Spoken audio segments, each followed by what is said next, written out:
waraxmatullaahi wabarakaatu. Soo dhawaada asxaabta, ku soo dhawaada Lencom. Maanta waxaan idin hayaa version-kii ugu dambeeyay ee WhatsApp-ka. Waxaad ogtiin markasta la update gareeyo. Marka update-kii ugu dambeeyay ee soo baxay January bartankeedii ayaan maanta idin wadaa. Update-kaasi sidan ayuu u egyahay. Waad aragtaa wax badan baa laga bedelay oo sidii hore ma aha. Waxaad u jeedaa in isbedel aad tiro badan uu ku soo kordhay. haddaynu ku horeyno dhankan ugu sarreeya waxaad arkaysaa in xagan ay kusoo biirtay meel la dhaho search, halkan oo kale meel sintiga laga baaro ay kusoo biirtay. Inagoo waxaan oo dhan badankooda sharixi doono waxaynu ka gaadhno.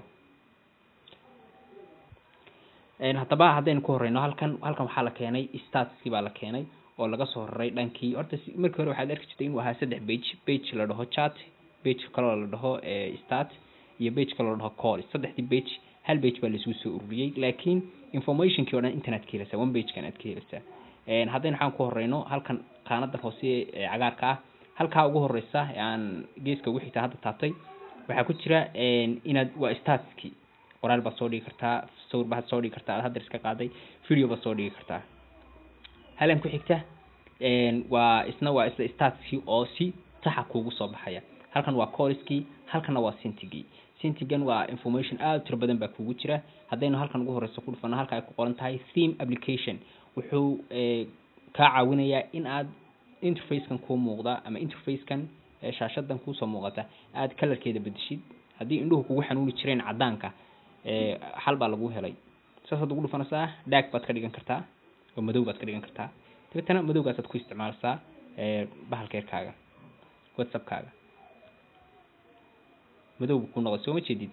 marka waad ka baxaysaa, waxaan ku yiri indhaha igu xanuunay WhatsApp iyo waxaas oo dhan waad kala tegaysaan. haddaan mar labaad ku dhufto application-ka transparent baad ka dhigi kartaa, mid ka dhex muuqda. sawirka shaashada ii saaraaba caadi u muuqanaya, marka waa transparent, uu ka dhex baxaya wixii oo dhan. sawirkii welbarka ii saaraaba halkan kaaga soo muuqanaya. haddii aan kusii dhufto waxaad ka dhigan kartaa custom baad ka dhigan kartaa. adigu customku waa si aad jeceshahay kalarka ka dambeeya waxa adaa hagaajisanaya. aynu lightkeeni ku celino, lightka hadda la qabsanay hadhow bayn ka dhiganaa waxyaabaha kale oo dhan. xagan waxaa kaaga kuugu sii xiga privacy and security, waa waxyaabaha ay iska leedahay shirkadda WhatsApp iyo security-da, waxyaabaha dee nabadgelyada ilaalinaya, shuruucda aadan ka bixi karin, waxyaabahaas kuu sharaxaya.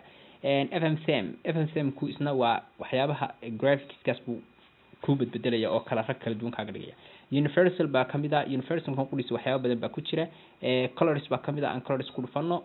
colorsna intan oo dhan baa ku dhex jirta. intan mid walba haddaad gaarkiisa u isticmaasho mid walba faa'iido aad u tiro badan baad ka helaysaa. tusaale ahaan halka ay ku qoran tahay enable wallpaper haddaan ku dhufto aan kusii dhufto background, waxaan ka dooran karaa inaan WhatsApp-kayga background u sameeyo. tusaale ahaan haddaan kusii dhufto halka gallery-gayga aan kusii dhufto sawir baan soo saaran karaa. adigu sawirka aad doontid baad soo saaran kartaa. aan iskaga dhufto kan baan iskaga dhufto hadha baan iska qaadanaya. set baan dhahayaa, waan ka noqonayaa back, haddana back sii dhaho. soo ma jeedid WhatsApp-kayga gebigiisa waxaan u sameynayaa background, chat-kii iyo wixii background baan u sameynayaa.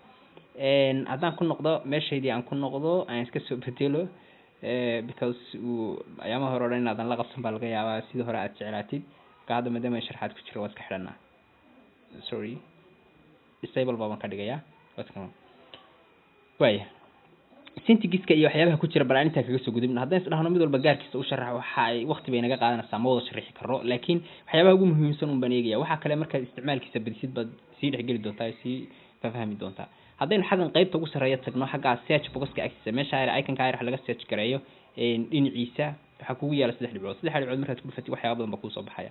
hal waxaa ka soo baxaya forward modes. forward modes waa moodeskeena hadda sheegayna inaad dhaag ka dhigatid, transparent, custom, waxyaabaha inaad ka dhigatid. restart WhatsApp, WhatsApp-kaaga oo dhan inaad restart ku samaysid oo dib u soo bilowdid, matana markuu kaa cuslaado oo kale aad restart ku samaysid. schedule message waxaa weeye message-kaaga inaad jadwal u samaysid xilli dadka loo jawaabo. ku jira mid la dhaho auto replay message, waa automatic replay message. waa in message-kaaga madama waad ka maqan tahay, internet-ku waa kuu furan yahay, message lagu soo diray. dadku waxay moodayaan inaad aadan la u jawaabeyn, laakiin waabaad ka maqan tahay baa laga yaabaa.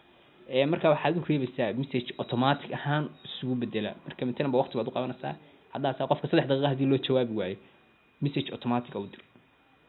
mobile ka dhahaysaa macnaha WhatsApp-kaaga wuu dirayaa midna orwan ka maqanahay oo kale waxaa jira message number mid la dhaho bal tijaabin horta qaarkan kuwan wax ka tijaabino tusaale ahaan kan oo kale marka ugu horeysa sidaas yahay marka soo furtid anigu hore baan u furay anayl baad ka dhigaysaa badhanka cas ka bacdi balaskan hoos aad ku dhufanaysaa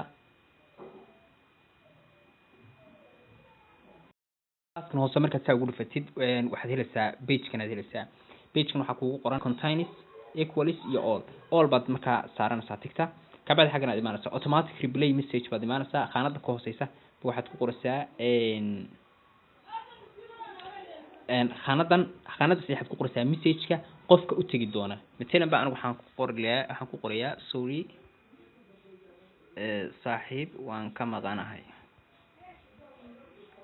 intaan ku qorayaa halkan waxa weeye waa delay message marka delay message waxa weeye waa inta daqiiqo ee message-ku uusan u tagin uu ka habsaamayo qofkaas مثلا ما message intee daqiiqo ama intee second markuu yaalo ba automatic message ku tagayaa delay message kan ku dhufanaya مثلا waxaan dhahayaa markuu yaalo 50 second markuu yaalo oo kale 50 second markuu yaalo ma groups-ka dhexdooda ka jawaabaysaa mise dadka contacts-ka ee saaxiibada friends-kaaga caadiga mise groups-ka mise labadaba saddexdaaba waad kala dooran karin contacts-ka kaliya dheh groups-ka waxba dhihina ka bacdi xagan hoose marka timaado specific time gaar ah miyaad u baahan tahay midna time-ka aad shaqada ku jirto oo kale time-ka aad hurdid oo kale message hadii lagu soo diro waa specific time oo waqtiyada aad WhatsApp ka isticmaaleyn marka ma specific time baad doonaysaa mise waxaad doonaysaa inaad waqti kasta ay noqoto arba dhahaysaa hadii aad specific time doonayn saas aad ku dhahaysaa hadii kale aad specific time doonaysidna midna waa edit gareynaya edit saasan u haynaa directly edit gareysa cabar basa gacanta ugu duxnaysa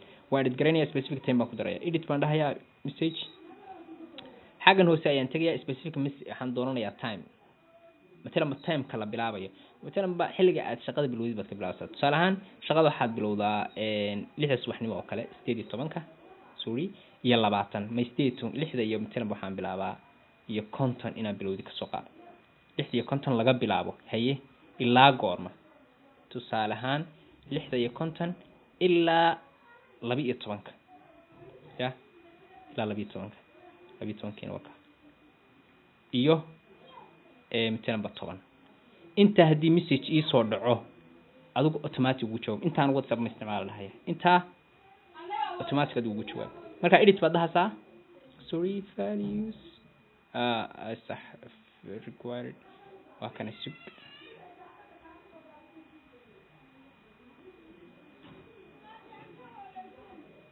okay edit baad dhahaysaa marka oo ku edit gareynaya specific time nagu wataa waad raacin kartaa mid caadi ah hofrana waad ka dhigi kartaa haddaan waxaan ku noqono chat-keena dee maanta dhan hadday soo sharaxna waqti badan bay naga qaadanaysaa halkan oo kale waxaa kugu qoran chat 36 qof baa fadhiya marka chat-ku waa dadka ku fadhiya sida Facebook oo kale uu kugu sheego ayuu kan kugu sheegaya sidoo kale qof kasta markuu soo fadhiisto uu ku sheegaya waxa kale ku jira مثلا haddaad rabtid inaad message qof u dirtid tusaale ahaan kaasaan ku dhuftay kaamka saa ugu dhufatid message ba qof u qoraysaa مثلا baan hadda waxaan qoray wariyaa baan qoray wariyaa markaan qoro waxaan ku dhufanayaa ishaayir halka ka muuqato ku dhufanayaa markaan ku dhufto formatting baad u sameyn kartaa fartaada wariyaa haddaan text fancy text haddaan ku dhufto waa farxaraaba haddaan saa ugu dhufto wuxuu soo qorayaa wariyaa qaab ku qorayo haddaan ku dhufto mar kale oo aan tago halkan ku dhufto si kale u qoraya kanoo kale waxyaabo kale u ka dhigaya waxyaabahaas kaaga dhigaya haddaad jeceshahay aad ka dhiganayso waa update marka update kan hadaba see ku helaysaa waxa laga yaabaa inaad weydid ama ay kugu adkaato tusaale ahaan hadda istiraahday update gare WhatsApp kaaga oo aad Google Play ga tagtid kuma soo saaray wax update way caadi buu ku dhahayaa isticmaal marka hadaba see ku heli kartaa WhatsApp kan way aad bay kugu adkaanaysaa hadda istiraahday raadi marka waxaan idin sameynayaa linkiga hoose aan idin soo dhigi doono qaybta description ka ayaad ku dhufanaysaan halkaas ayaad ka soo download gareysanaysaa aad soo download gareysatid waxa laga rabaa inaad marka ugu horeysa aad tagtid WhatsApp kaaga markaad tagtid waxaad sameynaysaa waxaad tagaysaa halka dabeetana waxaad leedahay syntax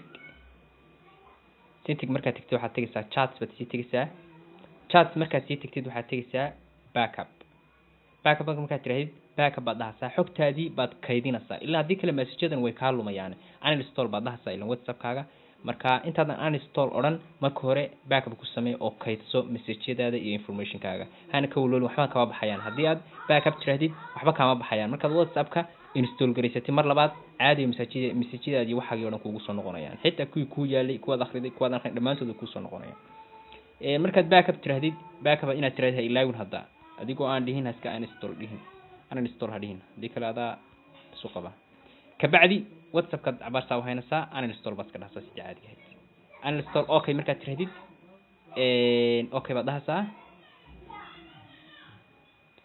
kabacdi saas ku baxaya sida markuu ku baxo waxaad tagaysaa kii cusbay hadir aan linkiisa hoos idin ku dhigayo ee aad soo download garaysanaysaa baad tagaysaa waa WhatsApp caadi ah xogta kama duwana WhatsApp-yada laakiin de wali waan la soo publish garayn oo wali caadi baan loo soo wada deyn marka si tuuganimo ah mooyaan waa kan internal storage hoos waa kan xaggan niyadii yaala oo ku dhufanaya markaad ku dhufatid waan install garaynaysaa sidii caadiga ahayd baad isticmaalaysaa waxba kagama duwana inta kale de waad shaqaysan kartaa baan filaya WhatsApp sida loo sameeyo waa taqaana qof walba oo ku ka kugu soo install garoobo open baad dhahtaa inta kale de aad shaqaysan karaa waxaan filayaa de inaan lagu tusayn waa caadi sidii WhatsApp-ka caadiga ah baad ula tacaamulaysaa waad agree and continue baad dhahtaa numberka gelinaysaa saas u sameynaysaa aad iyo aad baad mahadsantihiin fadlan ha ilaawina channelka subscribe saartid video-gana like saartid assalamu calaykum waraxmatullaahi wabarakaatuh